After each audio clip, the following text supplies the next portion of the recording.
Solveig Mineo, c'est ça. Voici ce que le journaliste partage, et regardez bien. Il a réussi à infiltrer le groupe Telegram de Solveig Mineo, et là on voit que c'est de là que part la naissance, la propagande du hashtag Je suis Mila sur Twitter.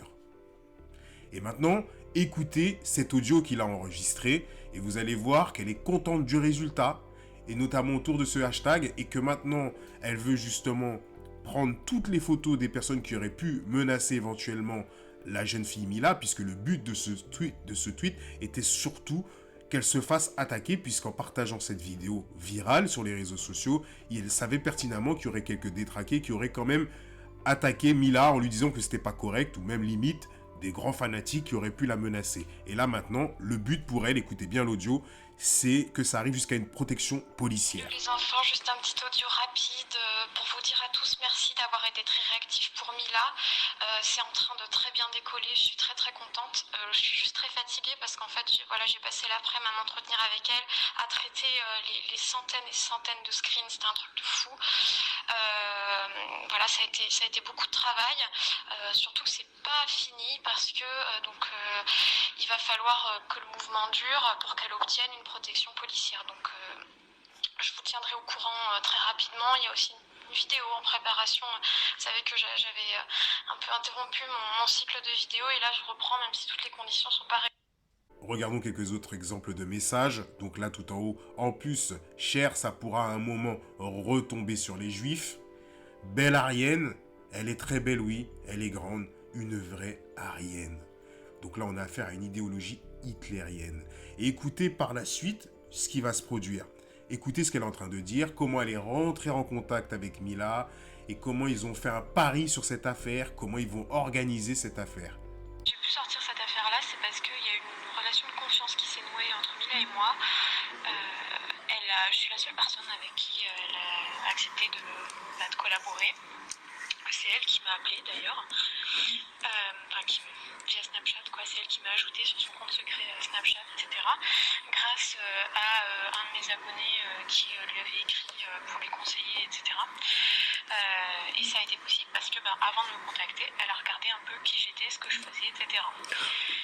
Et c'est aussi une question de feeling, c'est qu'est-ce que la personne dégage. Enfin, elle a vraiment, c'est un pari qu'elle a fait en se disant que j'avais l'air d'être quelqu'un à qui on peut faire confiance. Encore quelques exemples de messages. Donc là, on voit qu'elle est dans l'émission Le Quotidien, on voit des photos.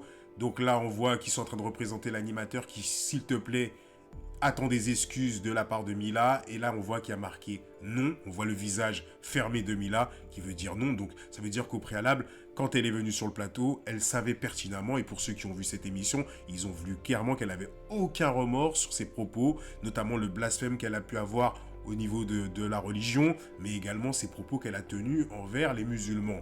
Et là, regardez ce message en dessous, l'affaire est vraiment passée d'une histoire de harcèlement à une vraie affaire où les gens comprennent enfin que cette religion et tout son folklore sont merdiques. Le vent a tourné grâce à une petite fée, et là ils doivent retourner leur veste pour garder leur abo et leur aura soi-disant identitaire.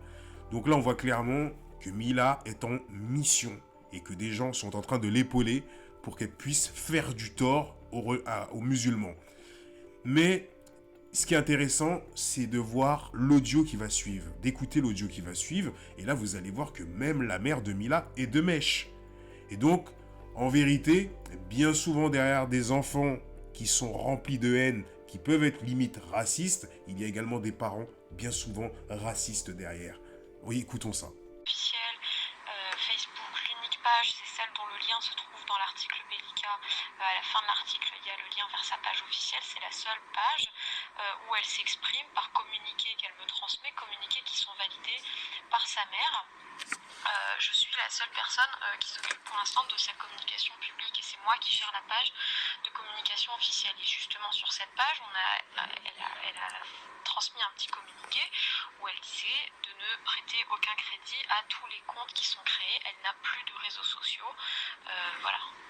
Autre message, Mila m'a demandé de partager la chanson qu'elle a écrite parce qu'il faut savoir que justement, Mila, dans la foulée, fille perturbée, soi-disant, et persécutée par des méchants islamistes qui soi-disant est en pleine déprime, sort en quelques jours après la polémique un morceau pour essayer de gagner des sous également.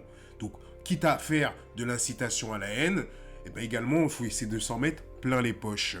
Mais d'ailleurs, on va écouter ce petit audio où on voit que cette Solveig est toujours en contact, puisque c'est elle qui orchestre tout, qui gère tout ce qui est communication de la gamine. Alors écoutons ce qu'elle va dire. Mila n'a plus aucun réseau social.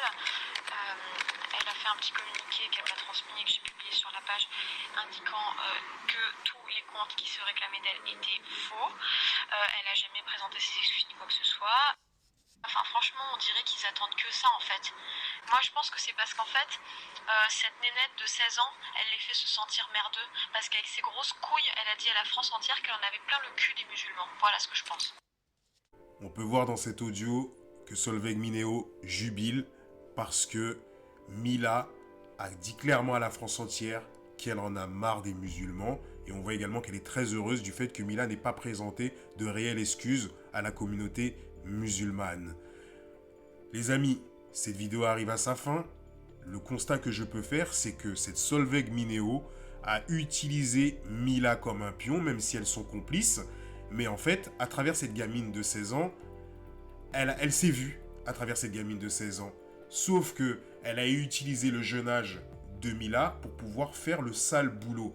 Parce qu'on peut toujours trouver comme excuse que Mila est juste une adolescente et qu'elle n'est pas consciente réellement du mal qu'elle peut causer. Et c'est d'ailleurs pour ça que la plupart des gens ont soutenu Mila, soi-disant pour une liberté d'expression. Mais bon, liberté d'expression quand on veut en France. Parce que d'autres n'ont pas forcément bénéficié de cette liberté d'expression et ont été condamnés durement par la justice. Donc c'est assez marrant de voir ce seuil de tolérance pour Mila.